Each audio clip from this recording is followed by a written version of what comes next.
There's a phrase going around our house right now. It kind of originated with my son. And there's a phrase going around our house right now. And here's the phrase. Here's the phrase. I just want to squeeze her until she poops. That's the phrase, okay? And my son is talking about my now 14-week-old daughter, that is a little baby daughter, that you guys remember the Bugs Bunny commercial, with the abominable snowman? He grabs her and just, hugs her and pets her and call her George. It's just one of those moments where he just is so, and he's that statement kind of, well, it's funny, we're all saying it now. Our entire family is saying it. And it really is in reference to this, we cannot get enough of this little girl, her hugs and her squeezes and we just want to be close as we can all the time and cuddles and hugs. And it really is something, and we just want to hug her, right? We want to squeeze her until she poops. And so that's just a part of what we're doing in our house right now. It's just where we're living in our life right now. The reason I say all that is that today specifically, as we are continuing this series, Context, this idea of why the Old Testament matters, why it brings context to our life of faith, we're talking very specifically today about the picture of the closeness between God and man. And what a beautiful picture it is, and how it is that sometimes we mistake in that, or how sometimes we approach it the wrong way. And that we need the context of what the Old Testament brings us to really put on display the closeness that he desires, and the closeness that he has made available to us individually. And so that's kind of where we're going today. Just going to give you a quick recap of where we've been, in case you haven't been here. Can't do it all justice, but I will do the best I can. We're breaking up the Old Testament into 4 weeks, into 4 major sections of the Old Testament. And this is the Torah, the first 5 books, Pentateuch, the Law, the historical books, or the historical narratives, if you will, the stories that a lot of us know. The wisdom books, or wisdom and poetry books, as I'll reference them today. And then the prophets, the major and minor prophets. And we've been going over all of these just to kind of give us some big, broad understanding, big, broad strokes. Can't dive into anything too specific, of each thing. But we want to help you understand why it was written. What was the purpose of it? How does it bring context to our life of faith? First week we talked about the Torah, we talked about the Pentateuch. We said these first 5 books, what they really do, they're the origin story of our lives. They're the origin story of who we are and who God is. And one of the things I see that really major people struggle with in their faith is they don't really truly understand who God is. They don't understand the full context, the fullness of his character, the fullness of his attributes. They don't take time to investigate what has been given to them to understand God the best we can see those glimpses to understand. And then who we are, really the right positioning of who we are in our life. That's kind of a theme throughout all of the Old Testament. But it's the origin. It starts there in the first 5 books. And then last week, David McNeely, one of our teaching pastors, he came up and shared about the historical narratives and how we should approach those. And if you didn't, you weren't here, I'd encourage you to go back and listen to it. If you didn't get the blog post on Monday where he gave you several wonderful little video clips and resources on how to approach the narrative scripts, that really is something to really kind of dig into. If you really want to dig in and begin to explore this in this full context, he gave some great tools for that. And so that was a big part of the narratives, was not just who we are and who God is, but it really tells us, in time after time after time, historical books, these historical narratives, it tells us that we run. That there's always this case where we run, we drift away. We are the ones who drift away from God. If you've ever noticed, we don't learn from our history. Okay, that's just a natural thing for us. The Old Testament, from the Jewish perspective being written, from the Jewish history, you would think that they would have learned something. It's the same story over and over and over again. Why? Because we will naturally drift away. We will run away. But the narratives put on display not just that attribute, but it also puts it on and says, hey, it also tells us that God pursues. That we run, but God pursues. That his love and his grace and his mercy continues to pursue his creation. It was just a beautiful time last week just looking at the historical books. Today we're going to be talking about the wisdom books, the wisdom and poetry. I call it wisdom and poetry because one of the things that marks these 5 books is the poetic candor of how it was written. It starts with, I'll give you some ways just to kind of look at it. It starts with Job, and it goes into the Psalms and Proverbs and Ecclesiastes and the Song of Solomon. Now, let me just give you a really quick tool before I kind of dive in and give you a breakout of those 5 books. A really quick tool that it was so helpful for me personally. I was raised a felt board kid. How many raise your hands if you had felt board in Sunday school class with little stories and King David? Right, that was me. Much more than in the first service. I love you guys. All right, good. I was raised as a felt board kid, and I knew a lot of the Old Testament stories and narratives. But the problem was, even as a young adult, I began to just got very disconnected because I would read thematic ideas of the books of the Old Testament, but I'm a linear thinker. I don't know about you, but I'm a linear thinker. I do better with, historical, kind of chronological order. And then this great thing a few years ago showed up called the Chronological Bible. Okay, now it's not heretical writing or anything. It's just the Bible. You can buy an NIV version, any version you want. It takes the Bible, and especially the Old Testament for me, it just kind of wove a little bit more of it together in chronological order. So that I could, when I wanted to read about King David, I could read all of the accounts that are written of King David. I could read all the things that are said about King David at that time. And that's a big deal when it comes to really from Job on through the prophets, is that all of the things that you're getting ready to study today and next week, all of these things were written, or most of them were all written within the context of already historical books and characters. So last week when David talked about the splitting of the kingdom, and he talked about the exile and in Babylonian, and all of those are written, and we see some deeper context of each one of those things within the prophets, but they're all done within the historical context. So it's just, again, it was helpful for me. It's not expensive. The best one I found was my NLT Chronological Study Bible, and it was $39.95 at Barnes & Noble. Okay, that's where I found it originally. I ended up getting another one on Amazon because Tracy stole it from me, and she liked it too, so I had to get another one for me. So it's a wonderful tool. I just give it to you to say that is really, really helpful, okay, when it comes to that. For example, Proverbs, Ecclesiastes, and Song of Solomon are all written in part or in full by Solomon. And that really spans from the historical narratives, 1 Kings and 1 and 2 Chronicles. So again, it's just a very helpful thing to know how these things, if you're a linear thinker, just helpful to see. Let me just do a brief overview of the 5 books and kind of tell you why these are so special, why I love these particular books. Job really bridges the gap between the historical narratives and the poetic wisdom books. Why? Because part of his story is written as a historical narrative, Job's story. But it's also written in kind of this poetic language. Some of the interactions between the wife and the friends and God is all kind of written in this poetic candor. And Job, again, from a context of history, his story is actually so old that it's in Genesis. It's actually pre-Abraham. Okay, post-Noah, before Abraham's dad and grandfather. That's how old Job is in terms of a character, in terms of his story. It's way Genesis, early Genesis. And so we read that and go, okay, but Job's over here. And that's why the Chronological Bible sort of helps to help us understand how these things look. Job's story is all before the law, before anything was written, before book of Moses, before the Torah was given, before any of that was done. We read about Job's faith, and it was all done just from being passed down generation to generation by his dad and grandfather and people all the way back to Noah. It's a beautiful, beautiful picture. Psalms was written over the course of 1,000 years. The collection of songs and poems and articles, these were all written over this long period of time, because we know Moses wrote one. So you take Moses, and then if you look to see other ones that are written post-Babylonian time, it spans 1,000 years. For example, David, King David, he was responsible for many of these. He wrote 73 Psalms.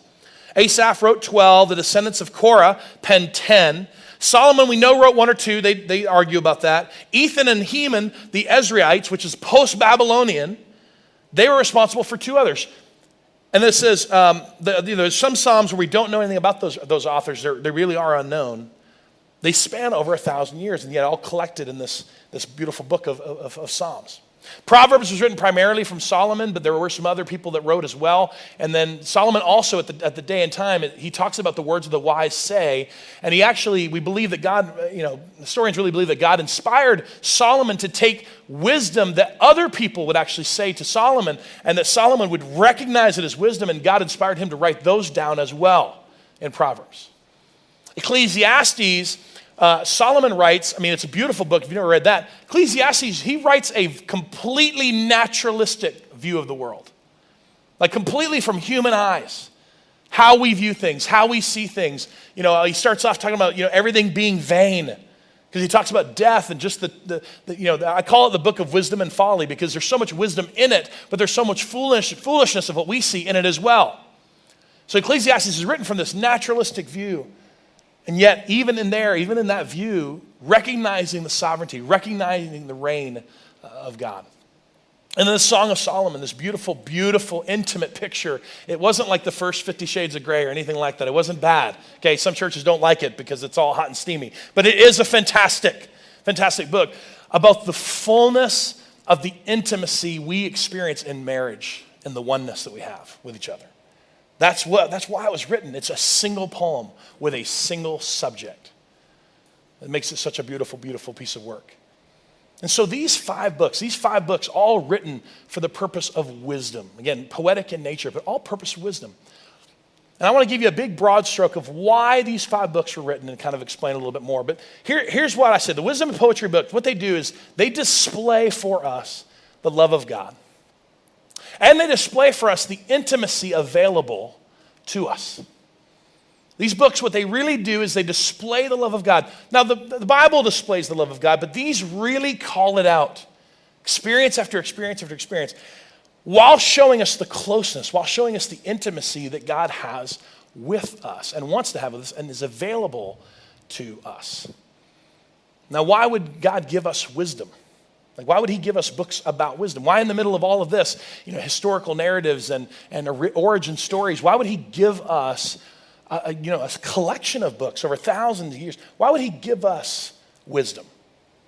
It's not really all that different than parents, parents who want their kids to make good choices. Nod your head if you're a parent and you want your kid to make good choices, right?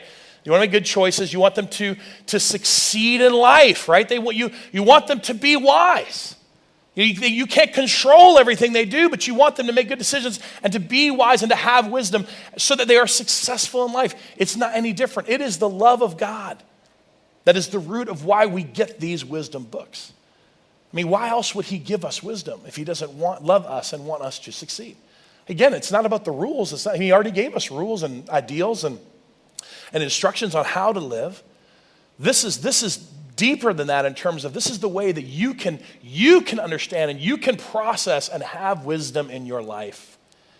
By using stories, by using narratives like Job, by using psalms and hymns and the parts of Proverbs, those articles and poems and Psalms, and then Proverbs, Ecclesiastes, Song of Solomon, the way Solomon displays wisdom through his writing. He does it because he loves us. This is a part of the love of God that's on display through these books. Well, today I want to dive into a couple small pieces of this, just to give us some references to how the love of God is shown and how the intimacy is available to us and how we miss it sometimes between you and me. How sometimes we're not as close to God as we maybe feel like we should be or could be, or maybe your neighbor or your friend or your mom and dad, they just seem to have this different relationship than you have with God. And why is that?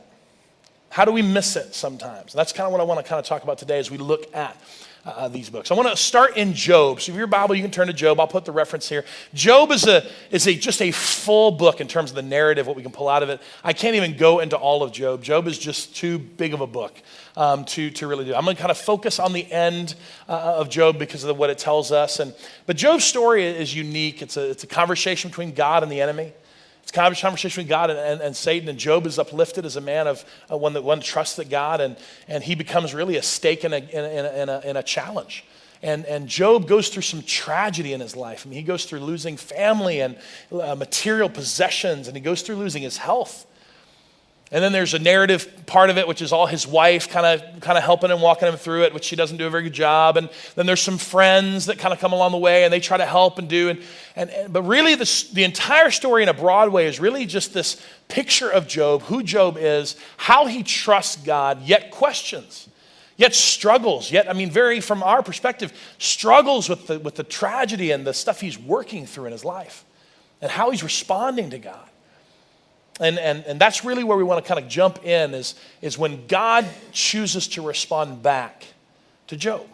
This is towards the end of Job 38, 42. I can't read all of this at all. I'm going to read bits and pieces of it and kind of tie it together. But these 4 chapters or 5 chapters are full of this conversation, this dialogue between Job and God. And we're going to learn something about this closeness that we can have with him through this. It starts this way. Job 38, just 1 and 2, just says this. The Lord answered Job from the whirlwind. This is after Job has had several opportunities to sort of question and respond, and not losing his trust in God, but just questioning what's going on in the whys. The Lord answered Job from the whirlwind, said, who is this that questions my wisdom with such ignorant words? Another place he actually says, who darkens my doorway? This is what God says. Jump down to verse 4. He goes on to say this. He says, where were you when I laid the foundations of the earth? Tell me if you know so much. Who determined its dimensions and stretched out the surveying line? Skip down to verse 12. Have you ever commanded the morning to appear and caused the dawn to rise in the east? Where does light come from and where does darkness go? Can you take each to its home? Do you know how to get there? But of course you know all this. For you were born before it was all created, and you are so very experienced. Please catch the sarcasm with God. In this poetic candor, please catch the fact that Job is getting a response from God that we would term sarcasm, because he is questioning things, and God is finally coming back and saying, he goes on for 2 chapters of, did you hang the moon? No. Do you know where the gates of hell lie? Do you have the key? Do you understand the depths of the ocean? He just goes on and on and on. Do you tell the bear where to go and when to sleep? Do you tell the salmon to swim upstream? He just continues on what we consider basically a verbal beating in this moment. And he goes on to say, was it you? Do you really know this? Watch this in Job 40, he says it again. God says this, I love this, I wanted to pull it out because it's another one of those moments where the Lord says to Job, do you still want to argue with the Almighty? You are God's critic, but do you have any answers? And I love that statement because too many times we in this world are way too critical of God. We are too critical. We are God's critic, and yet we know nothing. Okay, we are God's critic, but we have no answers. And he's saying this to Job, are you really going to be my critic? Keep going. He says, brace yourself like a man, because I have some questions for you, and you must answer them. Will you discredit my justice to condemn me just to prove that you're right?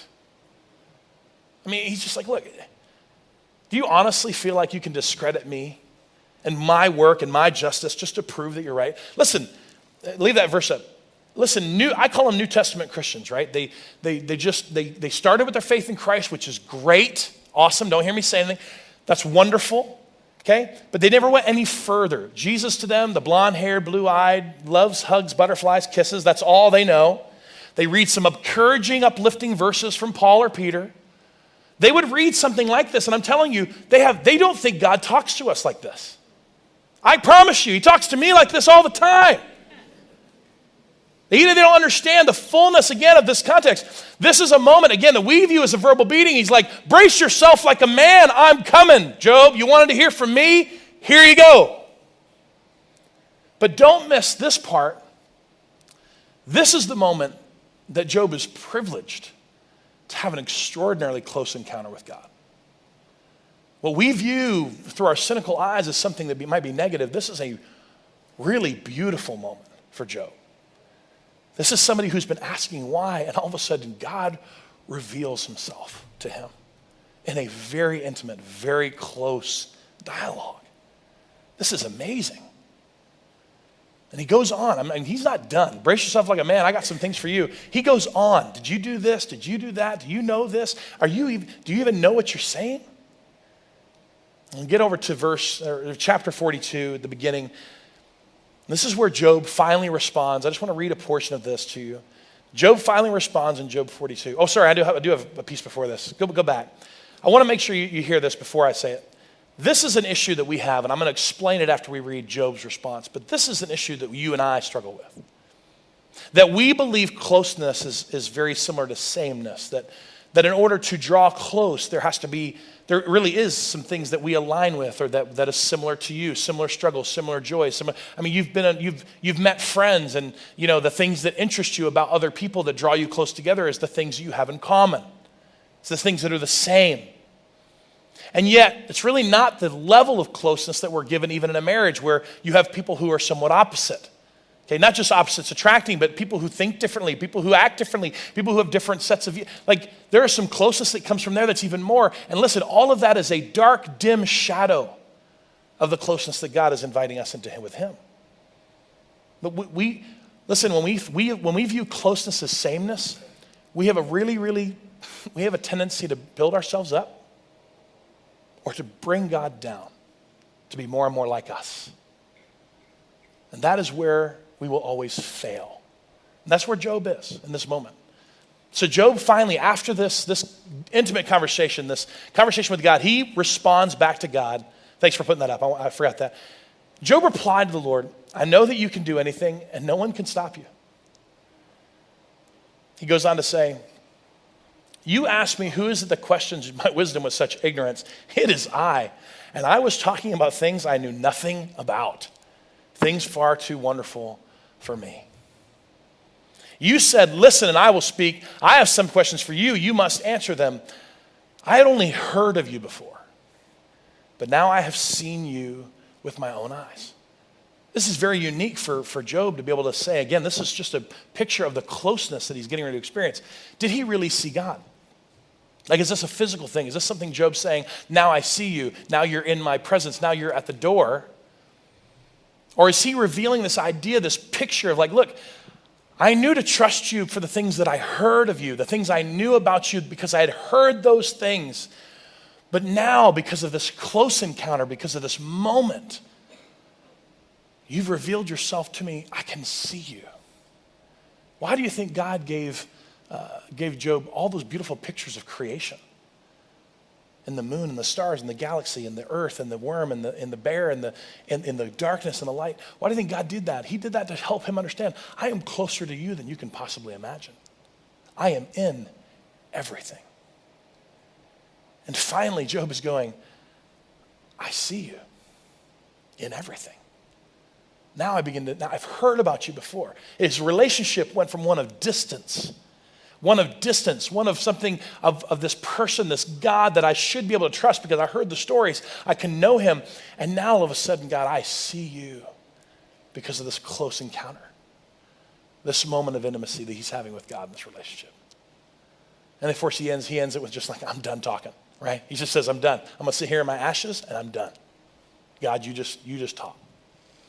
Now, at the end of Job's story, God actually redeems his story. I mean, he redeems in terms of his health and wealth and family and blesses him beyond compare. And Job's words are the ones that we sing sometimes, he gives and takes away. Blessed be the name of the Lord. That's part from Job's story, the end of Job's story, understanding and seeing God in a different way. Listen, I want you to hear this from me. This is important. None of this happened for Job until his relationship went from one of distance and hearing about something to one of this close encounter of something that was intimate, something that was there, which, hear these words, which humbled him. It was humbling. But here's what you have to know. When God humbles us, it is never to put us down. Never to put us down. It is always to remind us who he is.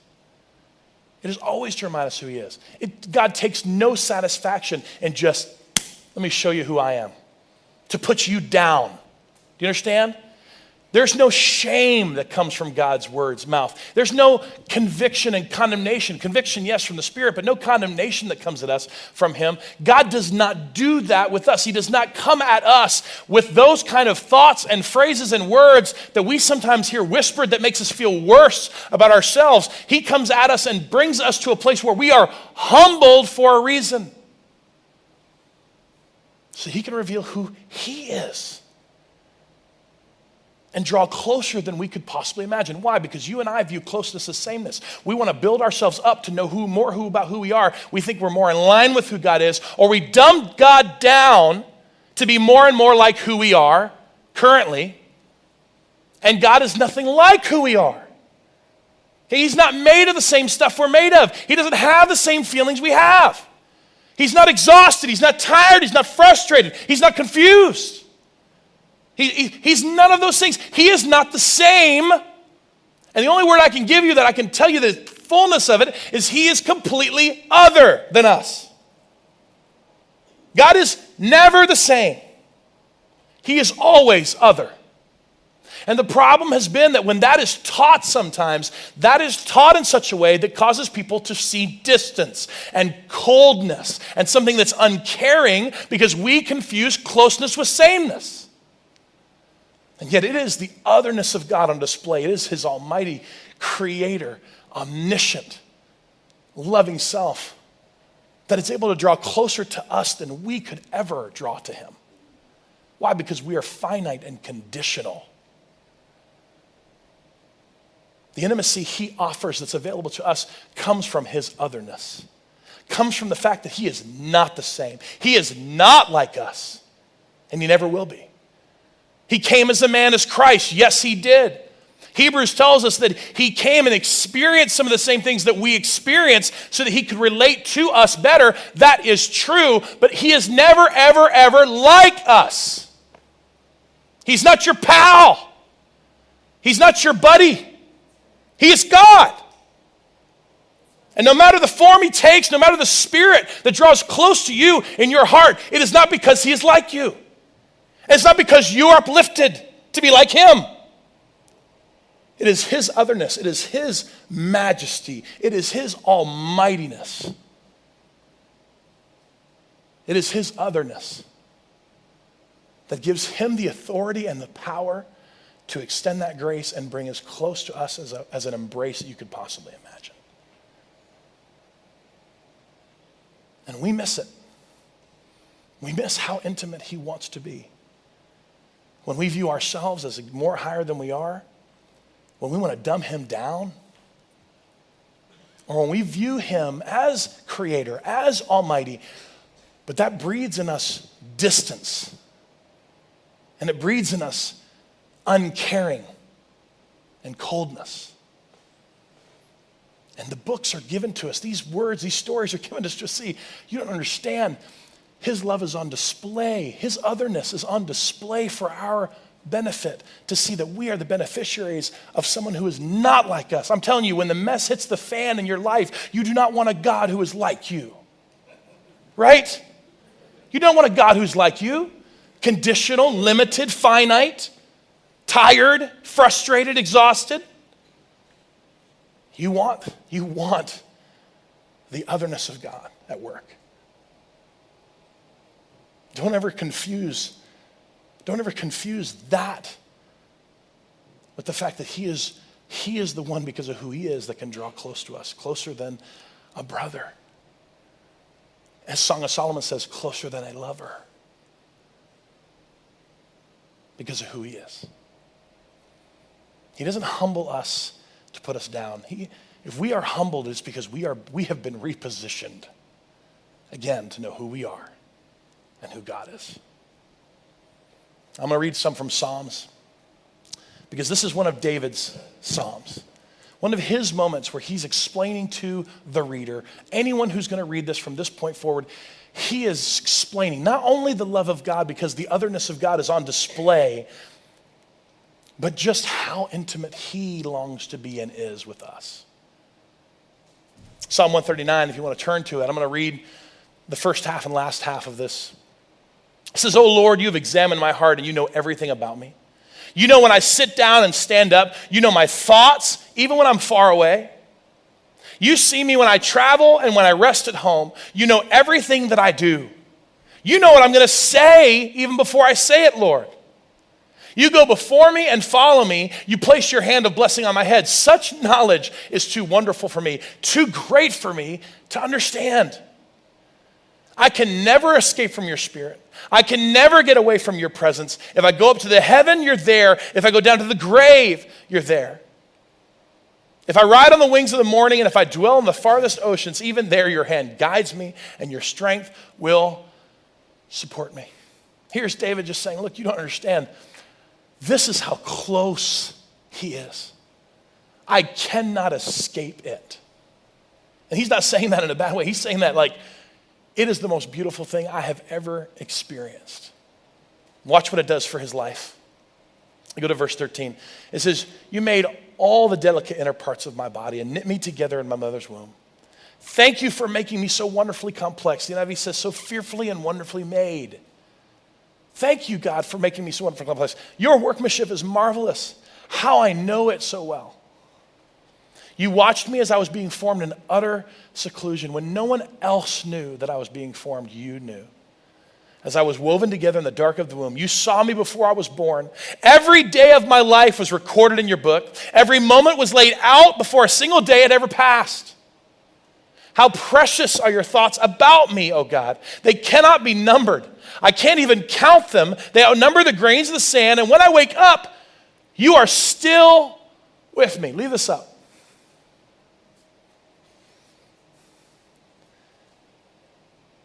The reason that David is writing this, to help us understand the intimacy of God, to help us understand the closeness of God.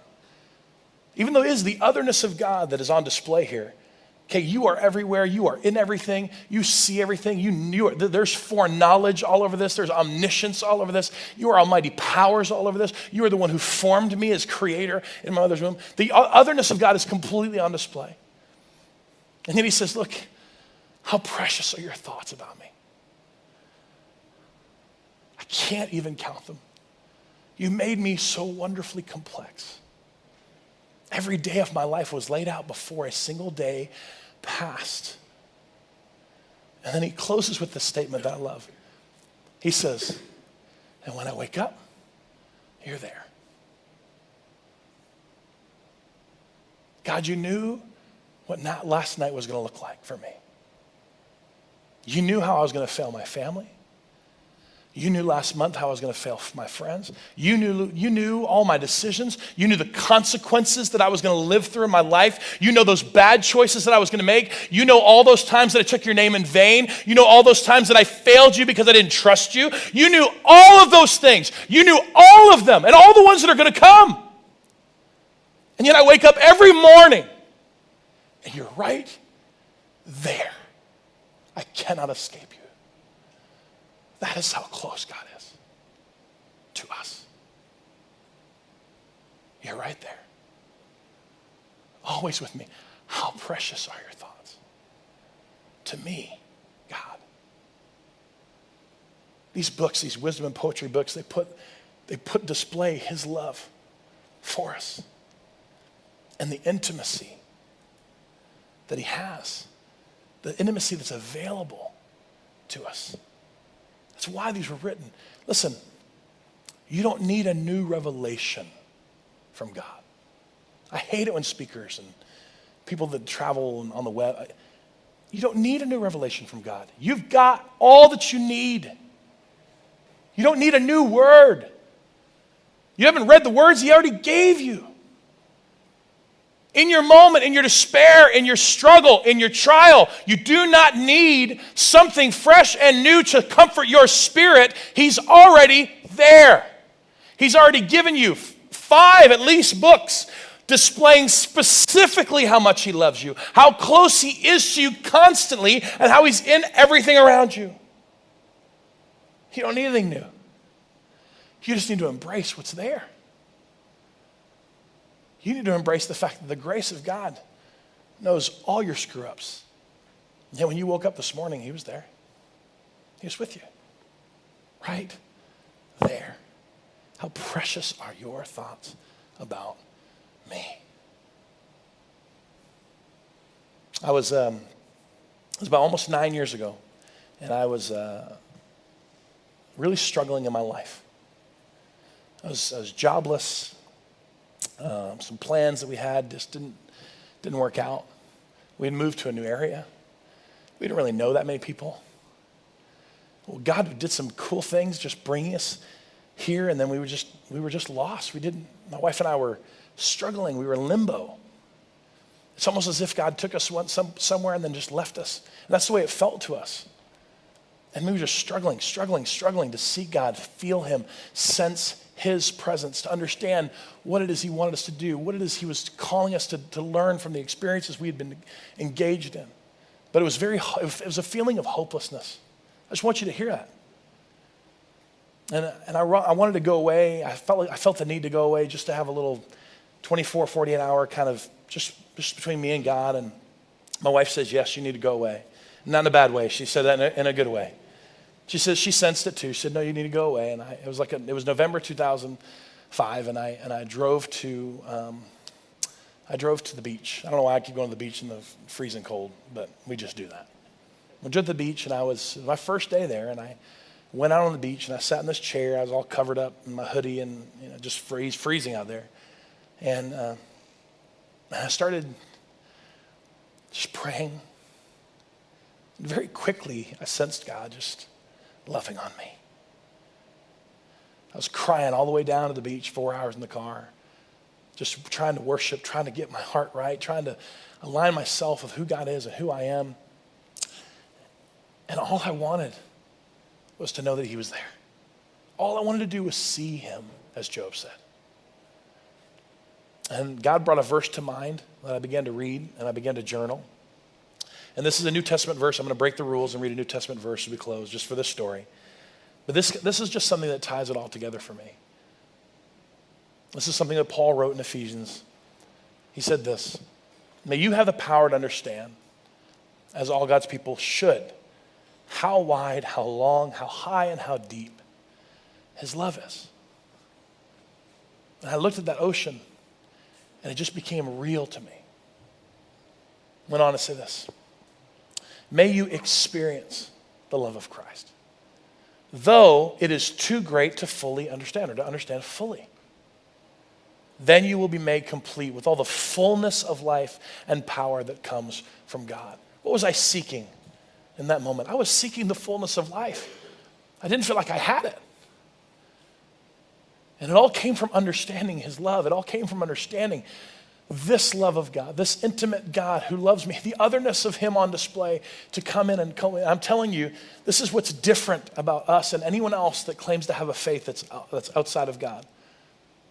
To sit there and journal and begin to look at that ocean and say, I can't see the ends.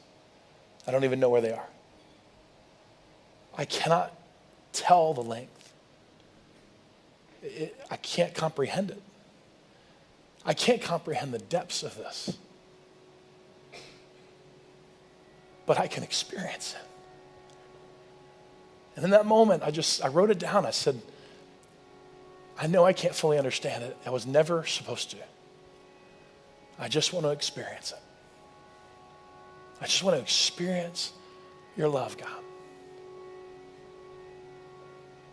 And for me, there have been so many moments where God has humbled me with who he is, reminding me of who I am. And in those moments of understanding the otherness and seeing the otherness of God on display, I'm just telling you, nothing draws me closer to him.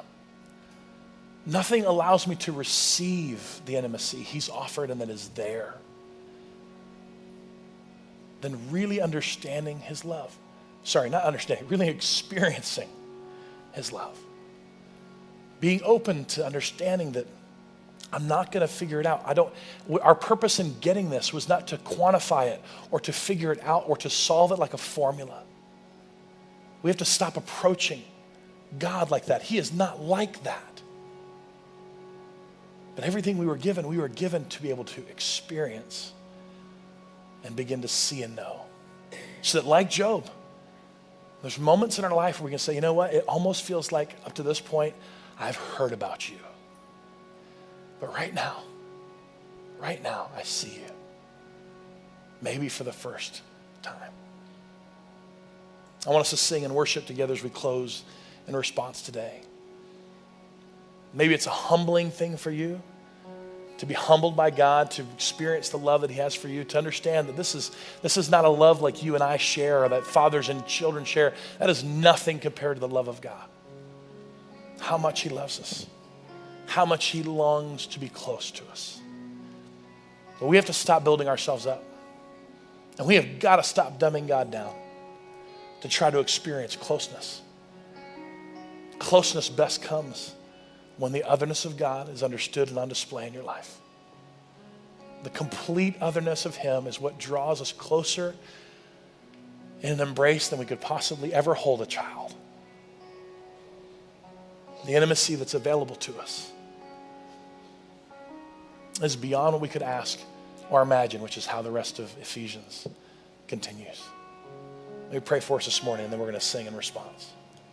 God, I just pray for you, God, this morning, for our church, for everyone that's here, that if you were to walk through the doors and ask us, come put your arm around us and ask us a question or make a statement to us, so many of us in the room, God, where we are with you is we think that you would be sad or mad or frustrated about our lives or where we are or what we said last night or what we did this morning already before church or how we failed you this week, how we failed in our faith and trust in you, how we failed our families and how we made bad choices and bad decisions. We were not living with wisdom. Yet God, we don't understand that although you bring correction and you humble us in so many ways, it is all because your words to us is that you love us. You love us more deeply than we could possibly imagine. May we understand that, God, and experience it all the way we can so we can begin to live the fullness of life that you've promised. When we understand how wide and how deep and how long and how high your love is. In your precious name we pray. Amen. We hope you've enjoyed your experience with Journey today. If you would like to invest in the mission and ministry of Journey Church, you can easily give by going to thejourneyonline.com/give. Also, if you've been changed by Absolute Hope, we want to hear your story. Please take a quick moment to share your story by writing to stories@thejourneyonline.com. Thanks again for watching.